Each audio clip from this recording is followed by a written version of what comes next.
Ladies and gentlemen, how are we doing? Today is a pretty hot day as well, so you know what we're gonna do? I don't feel like doing anything, so let's yap about something, shall we?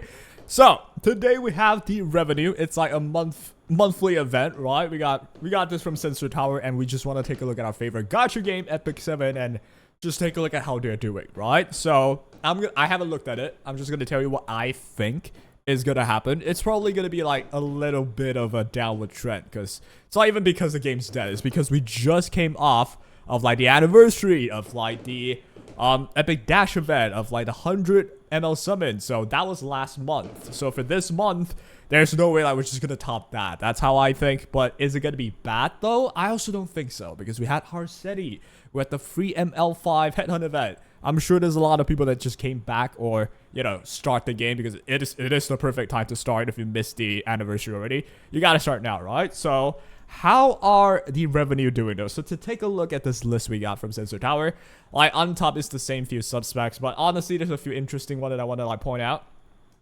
You know, Genshin, normal, right? They just never fall off rank 1. Or if they fall off rank 1, it'd be Honkai Star that takes it over. But Star has a fall though, 43 mil from 69.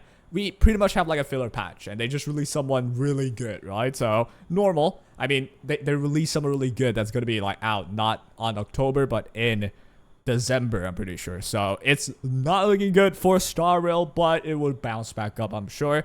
Loving Deep Space. Honestly, I've read some comments. You guys are like, yo, this game's actually pretty lit, pretty good. So, hey, okay. But yeah, before we actually continue, this is a combined region one, right? So later we have a separate one. Not sure if we want to yap about that or not. But let's just stop right there. We're gonna go to like our favorite, right? The favorite gacha game of the channel. We want to take a look at where is E7. Now, usually we know, you know what, one's worth noting as well, Wuthering Waves doing 9.7 mil off of the Shorekeeper last month, which is a bit surprising. I would think it would shoot way up, but was it Shorekeeper though? Maybe Shorekeeper was the month before. I might be wrong about this, right? But right now we had a GN rerun, and before GN was Shorekeeper. Not sure if that was counted in October. I'm pretty sure that was October, right?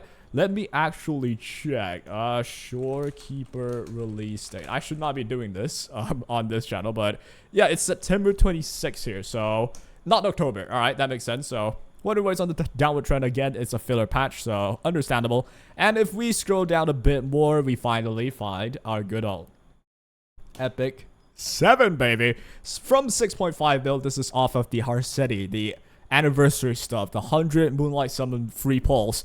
So that was when we had our peak, yeah? 6.5 mil. It's been a while since we ever seen this number. And October, for the month of October, we got 4.8 million, which is, as I said, a downward trend, but it's not that bad at all. Because, like, a few months ago, we are always, like, 3.5 mil, 3 million, 3 million. I'm pretty sure we had, like, 3 months in a row. It's just 3 million. Nothing's happening, right? And after the anniversary, a lot of changes, QLL as well, and plus some new modes in Arena and all of that. We see an upward trend. I think Smelga is actually keeping the foot on the gas now, right? And then we had the whole anniversary. Was perfect. Loved it. This is why I'm back in the game as well. I freaking love this game right now, actually. I can't stop playing. So to see 4.8 mil, I'm actually thinking this is chill. I think this bodes really well for E7. Now, do I have my worries though? Yes, because here's the deal. Now, based on the leaks, not really leaks, but data mine, right? And based on what they already showed us, we got ML Lua. Now, with ML characters, when they are well designed, they actually pull, people come in droves to pull them, right? We've got freaking ML Bologna that went viral on Twitter or X. Now that we have this Lua character that, I'm gonna be real, people are a bit divided in terms of, you know, their take with this ML Lua character. Some people think ML Lua is just pretty mid. It's a schoolgirl. Like, it's a schoolgirl that's like, you know, kind of off the rails in terms of like mental abilities, but I don't know. People think she's a psycho, but it's also just like a pretty common design. It's a schoolgirl, right? So there are people who are thinking, yep, ML Lua is not something they are going to be so convinced to pull for anyway. Now, if she has a really good kit, then maybe people would change their minds, but that's the problem though. Her kit, at least so far that we've seen, isn't anything groundbreaking. Now, me personally, I think although people would think, you know, she's mid or whatever, I actually think she can be very much used in like a aggressive setup where you go with your cleave first, make sure she goes last, provoke the enemy team.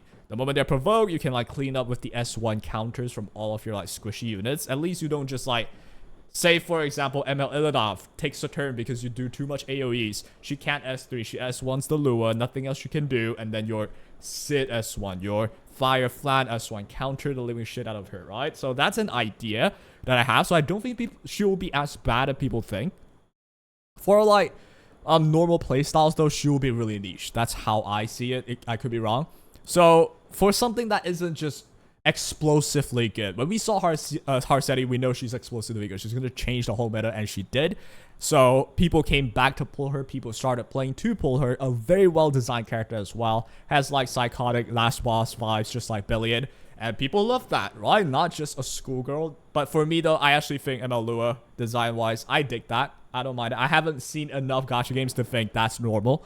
So I quite liked it myself. I'm definitely going to be pulling for her, considering like the kid as well, I think could fit in my drafts and all. So yeah. However, the general consensus is just like ML Lua's mid, ML Lua's whatever. We have Fairy Tail Tenebria that can do whatever Lua can do. And that is pretty valid, right? Until we see what she's all about, we won't know. But immediately there's already a reason for people to just not really go for her, which is understandable. Now, this is like, for me, going to be a pretense, or like, I don't know the English word. I'm Chinese. English my second language. I have no clue what the word is, but basically, we can extrapolate what's going to happen in a couple of months, right? I know for a fact that, you know, this month, November, we're going to get Lua. I think a lot of people won't be pulling her. So we're going to see another drop in revenue maybe next month.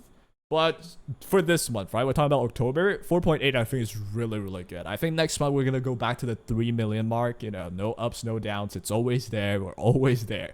Which, hey, that's fine. Until the next big thing come in, the next big update come in, we're going to probably hover around 3 million. So unfortunately, we are going to probably see, you're going to see your guild chat in Discord say less stuff. You're going to see your, you know, one person online in your friend list start saying like last login a week ago. This is when that's going to happen. So unlucky, right? But dead patches or filler patches or kind of like a downtime in games is normal. But then again, though, we do have the Headhunt event this month. So though I think we're going to go back to 3 million, I think we're going to not fall below like, you know, just 2 million, 1 million. I think that's impossible, because we still have like good events that convinces people to stay. So yeah, I think we're doing okay. Epic Seven's doing okay. I'm having tons and tons of fun. If anything, like you guys thought I went Honkai Star Rail, right? I make content for Star Rail, swap the accounts, all that shenanigans. I'm actually enjoying E7 so much more than anything else right now. Not that I hate anything else, but I just enjoy E7 so much more. And I can't wait to cover more stuff on that, right? So do throw me a sub, eh? And yeah, I do want to like finally, right? Final thing I want to point out though, this is something that I think is worth worrying about. Firstly, you know what I'm gonna do? I'm gonna actually go on this one. This one's the separate revenue, right? It's separated by region. And we know E7 has a CN server as well. I'm not sure if I can find it here though. Let's try our best. I don't even see Epic 7 anywhere. Yeah, I just straight up don't. Oh, I see it. Global went from 6 mil to 4 mil. Oh, so our CN server isn't really pulling that much revenue, which is surprising though. Now, given, remember, this is certainly not like 100% accurate, right? But let me just check. Can I find it at all? Yeah, there we go. For E7 CN, we got an increase. That's surprising. But you know what? I'm glad. That means more people are coming in. I think especially, I don't know if like the events are happening at the same time, but if they have the Headhunt as well, ML Headhunt, I can see why more people are coming in on that side. So yeah, fair enough. That's okay. I didn't know CN E7 was like just chilling like this. I thought they're pulling like millions as well. But hey, it's a good trend. It's trending upwards. Why not? Why not? So yeah, final thing I want to point out though would be for E7, one thing that I'm worried, right? Now, although I say the trajectory is okay, I still think what's going to really like wrap up the year well, a collab. We need a end of year collab, or at least like early next year collab. One collab slams in, Epic 7 flies again. And yeah, that would be great, right? So collab wise, we say it so many times, like we want the same things. We want an Overlord. We got an Overlord. People are okay with that, right? Some people complain about the characters being like meh, which right now none of the collab characters are really being used, so kind of sad. We're not really gonna get like reruns of limited characters like Karina, which, you know, aespa, they're huge now. Who cares about E7 anymore, right? But I would say, just collab with more, you know, anime titles. That's like the simplest one, the most straightforward one, or even other games, right? For other games, I'm not sure, you know, what in the market right now is suited for E7, but I am sure that a lot of anime is suited for E7. If I can, like, work off my head, Konosuba, if Konosuba happens, it's huge, right? Or, hey, if we're rerunning, maybe we gotta rerun ReZero again. It's been a couple of minutes, right, since we see ReZero. But I wouldn't want that rerun, though. I want, like, a fresh collab. It's been so, like, it just feels right if we can, like, wrap out the year with something big as well. Like, given only a couple of months ago we got that whole freaking Overlord collab, so maybe I'm a bit greedy here. But I feel like, you know, it's about time to announce something at least, right? Announce something for next year, maybe. First quarter, right? Collab with an anime title, collab with another games title. That would make E7 just bode very well for next year as well. 10-year plan, no problem. Right now we're going on our 7, right? We just had our 6. We're going on our 7. Epic 7th 7-year. Better be good, yeah? So that will be all for today, ladies and gentlemen. We are experimenting here because I realize there's no way I can, like, pull out all these content with edits with, like, funny shit in there, like, constantly. It's better if I upload something where I just chill with you guys and chat, right? I hope you guys, you know, don't find this just annoying or anything, but I mean, I can't control that. Let me know what you think about content like these where I just, like, chill and yap about shit. I quite enjoy it. I mean, especially it's easy to do, but otherwise, though, like, you know, if you don't enjoy it, well, unfortunate. I'm trying my best here, right? But yeah, that'll be all for today. E7's looking good. I'm loving the game so far, and that'll be all. Take care.